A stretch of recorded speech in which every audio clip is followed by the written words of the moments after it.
Do you know this shape of pasta? Yes, you do. What do you call it?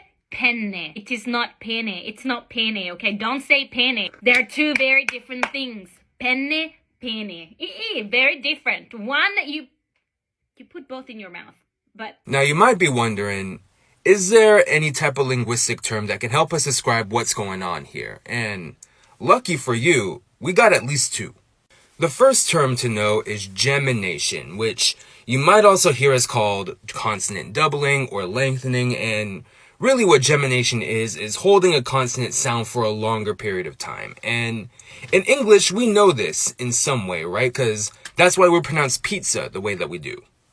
But gemination is baked into the standard Italian a lot differently than it is in English, right? And this is where our second term comes into play. And you have your choice of distinctive or contrastive or phonemic, but the real idea here is that if you change one sound, you change the whole meaning of a word. And you might be thinking like, yeah, obviously if you change a sound, you change the word, but that's not always the case, right? Like, I could take the word Jupiter, I can make it a hard T, right? Jupiter.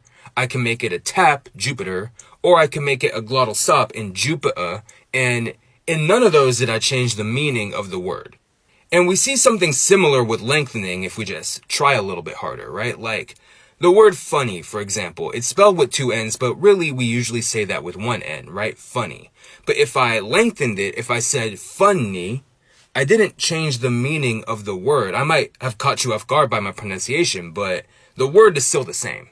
But in Italian, you very often can change the meaning of a whole word just by geminating a consonant, right? Like, if I say dita and dita, that's two different things. But sometimes when a word makes its way over to English, like a penne, right, the English rules take over in a different way, right? Like, if I'm talking to someone else who speaks English, right, and I say penne or penne, it's not going to matter in the same way, right? Both of those pronunciations are going to select for the same thing.